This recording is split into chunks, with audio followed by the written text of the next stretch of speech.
Hi there. My name is Alyssa and I'm 35 years old. A year ago, the craziest thing happened in my life, and as we're approaching the anniversary of that, along with my marriage anniversary, I figured I'd come on here and tell you my story. Let me start off by introducing myself properly. I came from a lower income family. As a result, I didn't get many of the opportunities that the rest of the kids my age got. Aside from that, I've also been diagnosed with severe ADHD, so it gets really hard to function regularly. I've had a lot of setbacks in life, but I still managed to get a degree, although it was from a community college. Anyway, while attending college, I also worked as a barista at the cafe near the college. There were a few regulars there, and one of them was Nick, my husband. He did not attend my college, but he had high school friends who did. So whenever he was done with his classes, he'd sit in the cafe and wait for his friends to meet him. There were some days when he'd be the only customer in the cafe and I'd be the one handling the stations. So we got to talking. Nick is a very attractive man, so I was very much into him. After a few conversations, he asked me out on a date. We went on several more dates after that and then started seriously seeing each other. We dated for 3 years before we decided to get married. Yes, I know we were very young, but we knew that we wanted to be with each other for the rest of our lives, no matter what. So we decided to just skip all the years of waiting and just get married. We had a small and intimate wedding, and we were very happy with that. While everybody else in our lives was also happy for us, there was one person who wasn't. My mother-in-law, Marcy. Now, Marcy was big on having all members of the family that are of age contribute to the family income. Well, by the time Nick and I got married, I had been working at a corporate firm where I was beyond overworked. For the first year of our marriage, I continued to work there, but I was literally coming back home after working 15 hours a day and barely able to even make it past the front door because of exhaustion. Nick eventually had enough and told me that I had to leave my job or he would send my resignation letter behind my back. So I did that, and we agreed that I would take as much time off as I wanted before going back to work. Nick worked as a computer software engineer, and he had a very high-paying job, so we would not be lacking in any way. Marcy hated that I wasn't working. She made it her job to bring it up every single time she visited us or if we visited her. She was initially very subtle about her dislike of my career choices, but eventually she got really open with it.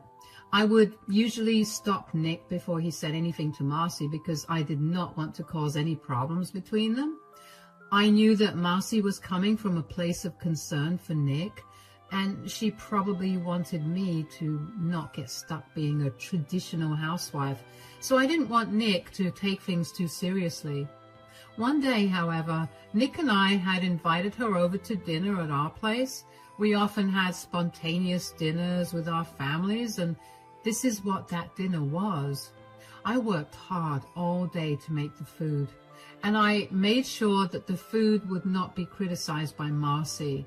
Marcy arrived a little earlier than we asked her to, so while I was finishing up with dinner, she was talking to Nick in the dining room.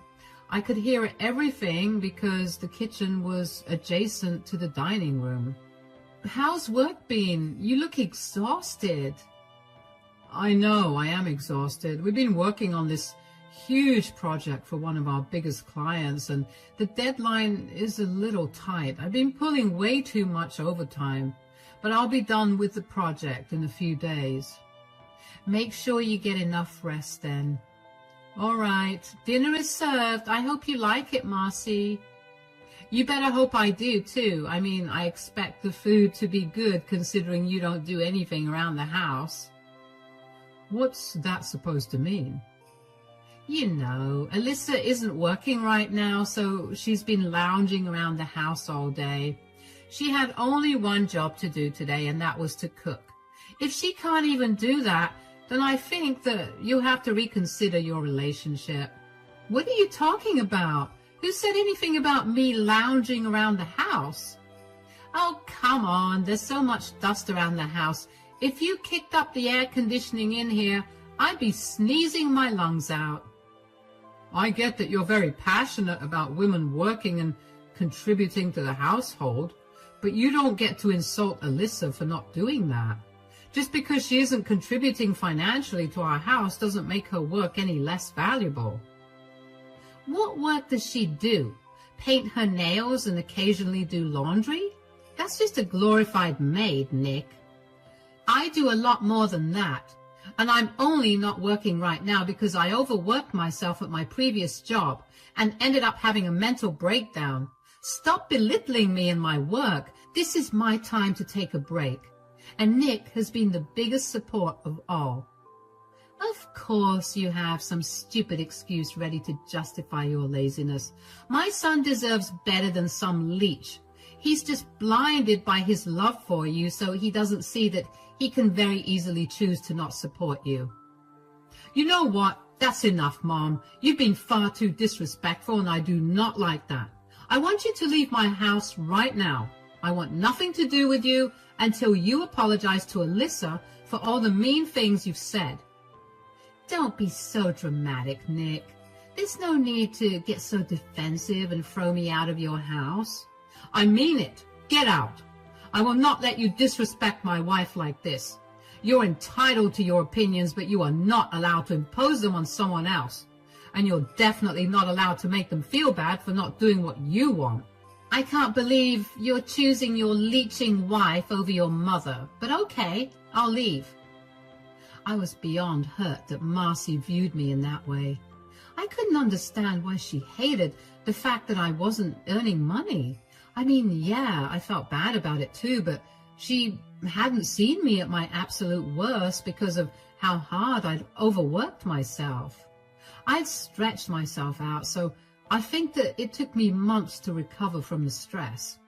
The more time I spend away from work, the better my mind feels, and that's what Nick has repeatedly stressed that he cares about. Was I the best housewife? No, of course not. But I made sure that all of Nick's needs were taken care of.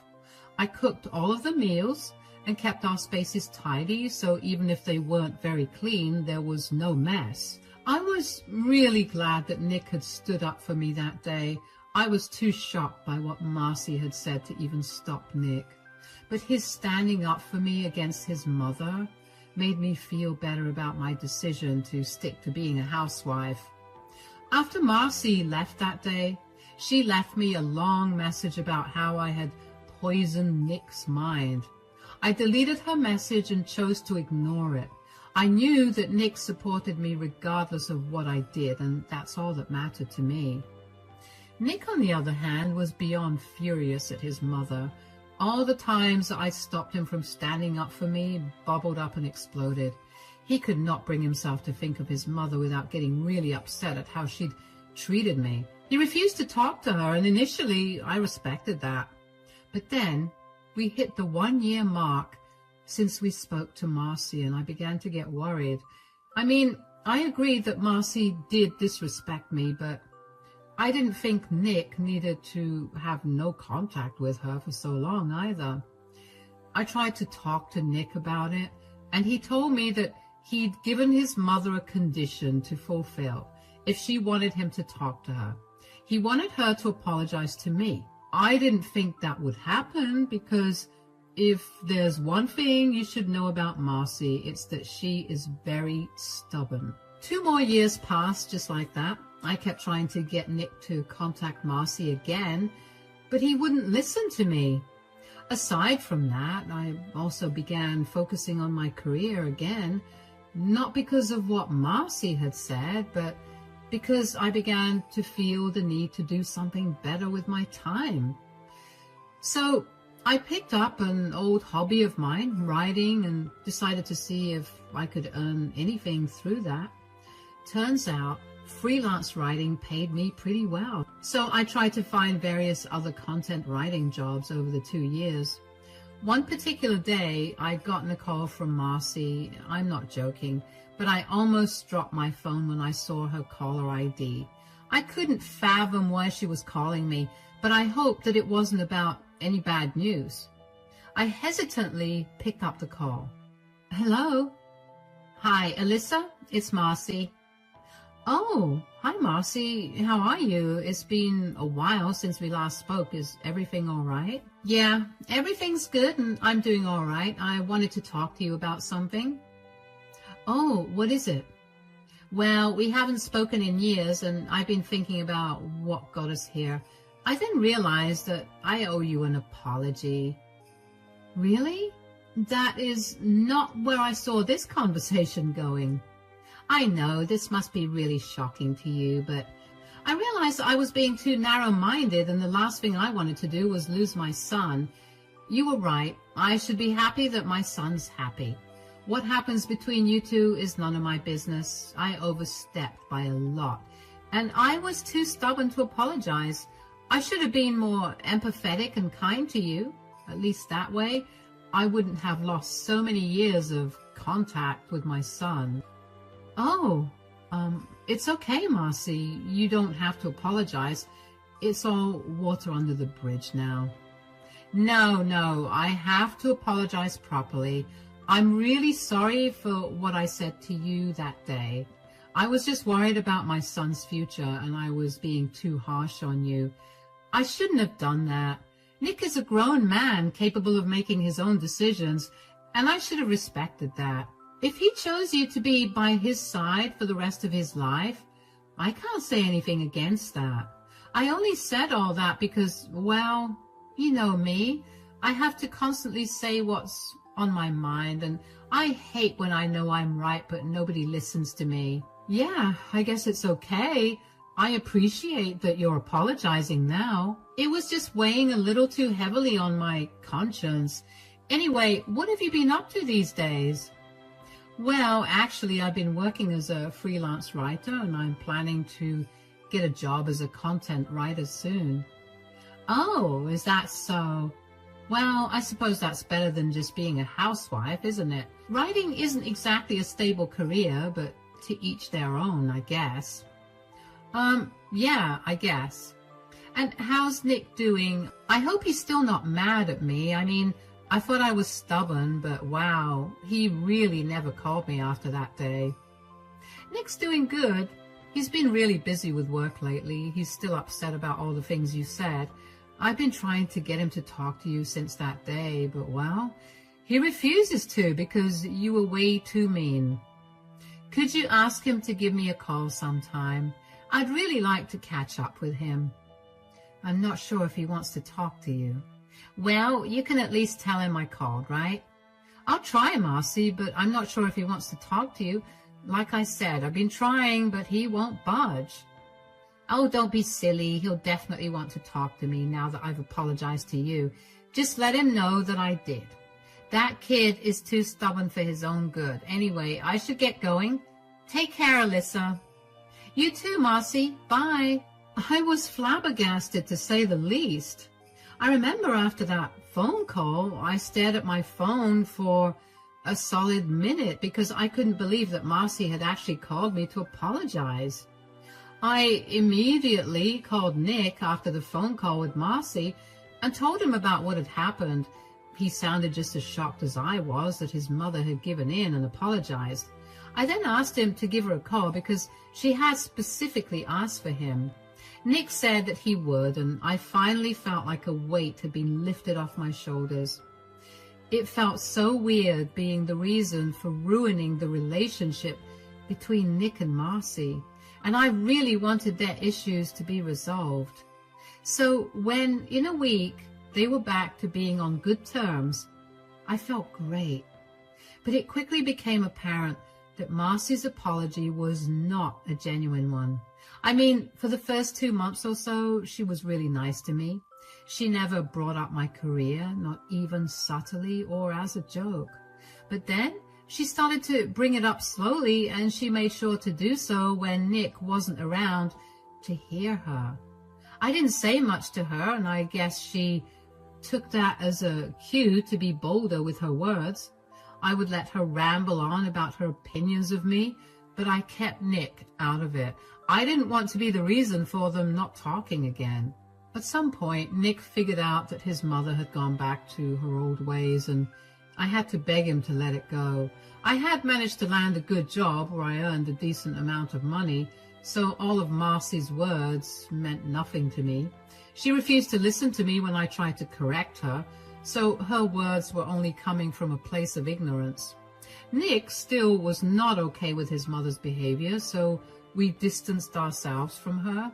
Luckily, Marcy didn't pry any more than I thought she would, and she let us be, mostly. That's how the years passed, and let me tell you, not having Marcy around constantly did wonders for my mental health. Nick and I were doing great too, and we began preparing to celebrate our 10-year anniversary. We had been saving up for over a year to throw a huge party. We booked a hall at a 5-star hotel 6 months in advance, so yes, we were really going all out with celebrations. About a month before our anniversary, Marcy asked us if we were free to have lunch with her one day. Nick and I reluctantly agreed and met up with her at her favorite restaurant. The lunch went mostly well, but towards the end of lunch, Marcy brought up our anniversary. So your anniversary's coming up. How long have you two been together again? Yeah, it's been 10 years. 10 years? Wow, I wonder how you two even got to be together for so long. What do you mean? I mean, no offense, but I figured that you two would break up a year into your relationship. Why would you think that? I don't know. Intuition, I guess. Well, you were wrong. I've been really happy to be with Alyssa, and I'm so glad that we'll be celebrating 10 years together. Although we've been together for 13 years, technically. Wow, that's a long time. So have you guys planned out anything to celebrate your time together? We were thinking of throwing a huge party. How huge? Like booking a hall and having all our friends and family there. We want as many people there as possible. Why do you want so many people? That's going to cost a lot. Yeah, but we've saved up enough. Besides, we have a very small wedding and we wanted to go all out for this one. When you say we saved up, do you mean only you saved up? Because I know that Alyssa can't hold a job down to save her life, and that's why she keeps reverting back to being a housewife. Alyssa actually contributed quite a lot to it. And how in the world did you arrive at the conclusion that she can't hold a job down? She's been working at the same company for the last 5 years. Not to mention, I've told you over and over again, whether Alyssa chooses to work or be a housewife, it doesn't mean she isn't doing any work.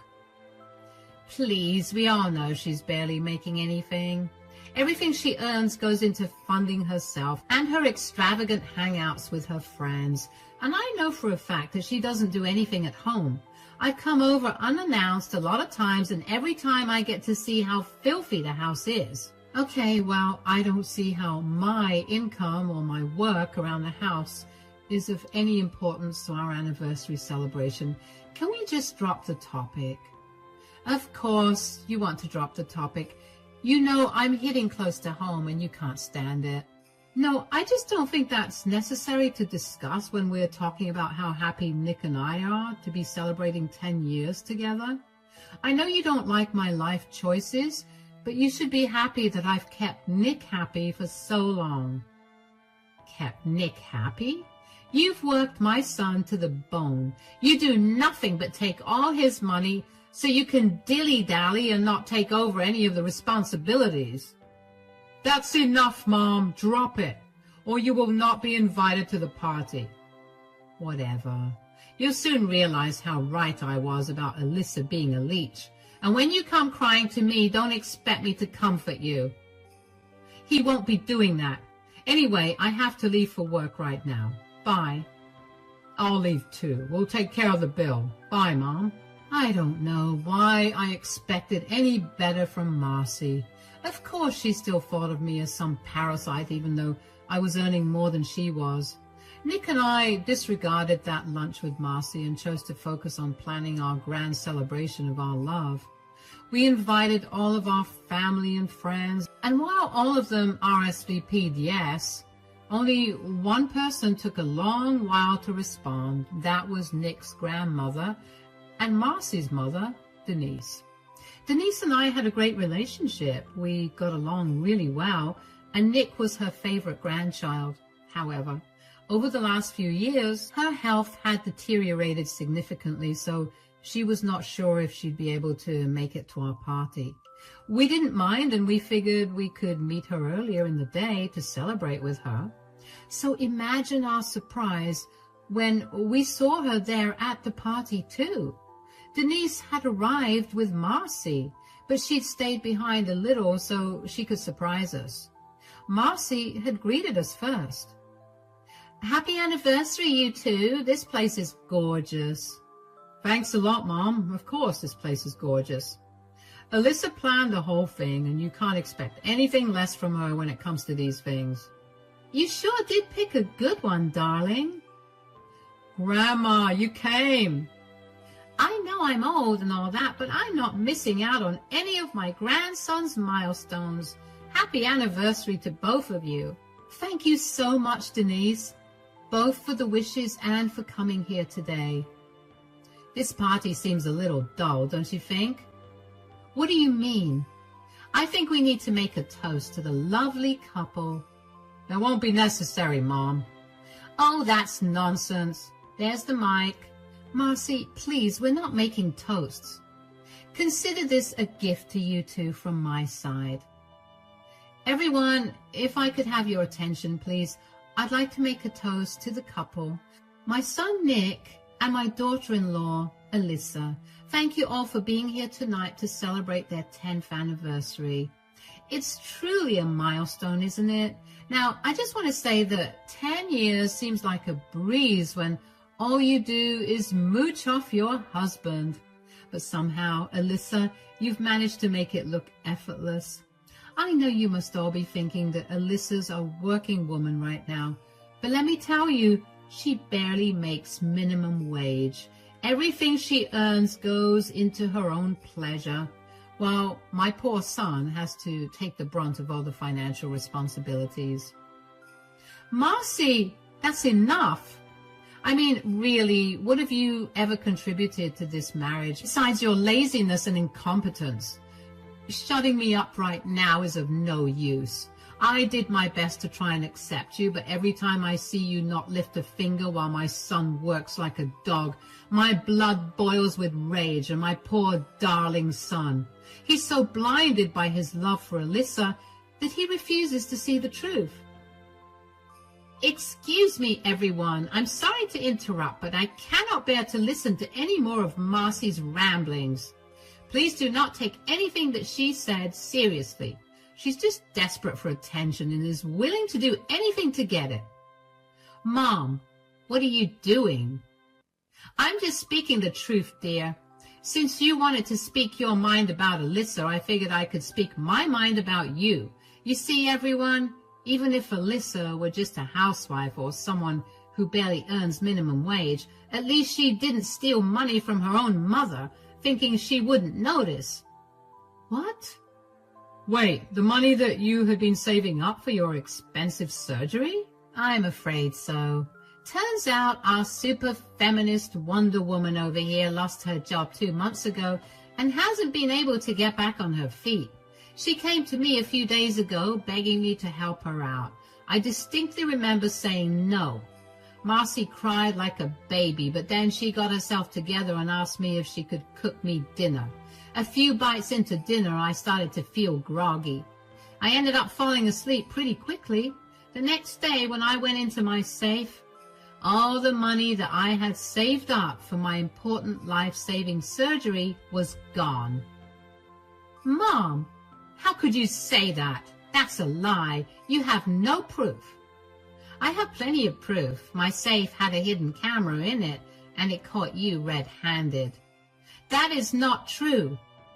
"That's enough. I can't believe you would do something like that. Do you even know how long Grandma had to save that money? You constantly gave Alyssa grief for making me work like a dog, yet here you are stealing important money from your own mother. Nick, please, I didn't. I don't care. I don't want to be around someone who would stoop so low. You need to leave or I will call security. To say I was shocked would be the understatement of the century. I figured that Marcy had something up her sleeve the second she started talking about making a toast. After all, she may have apologized for her behavior years ago, but she still didn't approve of what I did for work. I had no idea about the important surgery that Denise had to get up until that night. I knew that her health was not doing so well, but I had no idea that she needed surgery. Later on, Nick filled me in on the details. Apparently, Denise needed to have surgery done for her heart. It was clogging up and she was at severe risk for a fatal heart attack at any point. She had been slowly collecting her pension money for 2 years in order to get the surgery. Nick had been helping her out every once in a while, and he didn't tell me because Denise had asked him to keep it a secret from everyone. Neither of us knew why she wanted to do that, but I was glad that Nick was able to adhere to her wishes and still help her out. What was the most shocking was for Denise to stand up and expose Marcy that way in front of everyone. Denise is not a very loud person. She loved to keep to herself and was generally pretty quiet. So for her to do that was beyond shocking. Marcy looked like a ghost when Denise exposed her. I have to say that I felt so disgusted by Marcy's actions. That was the last thing I expected of her. I knew she was not a good person, clearly by the way she treated me ever since I got married to Nick. But I didn't think she was capable of stooping even lower than that. The rest of the party went great, and thankfully no one brought up what had happened. Marcy left without making any fuss because she had been embarrassed enough. After the party, Nick and I sat down with Denise to discuss what she wanted to do about Marcy stealing her money. Denise said that she wasn't going to let Marcy go and that she was going to file a report against her. She just didn't do that yet because she didn't want to throw a damper on our celebration. So over the next few weeks, we helped Denise file a report against Marcy, and Marcy was arrested on the grounds of robbery and elder abuse. Marcy looked like a mess. We were there when she got arrested, and the entire time she was screaming and yelling at Nick and me for ruining her life. When a police officer tried to restrain her, she punched him in the face and tried to come towards me. She had this murderous look in her eyes, and I swear I've never been more terrified than in that moment. Thankfully, the officers managed to get her down and handcuffed her before putting her in the car. What followed was a long trial for Marcy, where she was eventually sentenced to 10 years in prison for elder abuse, robbery, and assault of an officer of the law. Never in my life did I think that I'd see the day when Marcy got arrested, but there I was. Nick was an absolute mess. He didn't know what to feel about what his mother had done. He was obviously angry at her for it. At the same time, I knew that it pained him to know that his mother was in jail. Thankfully, he agreed to go to therapy to get his emotions sorted out, and he's doing better now. As for Denise, she got reimbursed for all the money that Marcy had taken from her. She was still a little short on the amount she needed, so Nick and I helped her out. She had her surgery and she's fit as a fiddle now. Nick and I have been spending a lot of time with her after everything that happened. We've all grown closer, and now we even find ourselves joking about the whole incident. It's almost been a year since all of this happened, and Nick and I are quickly approaching our 11th anniversary. Of course, we're going to celebrate. Maybe not as big as last time, but Denise will be a part of the celebration for sure. One thing is definite. Nick and I will never forget our 10th anniversary. Thank you for listening.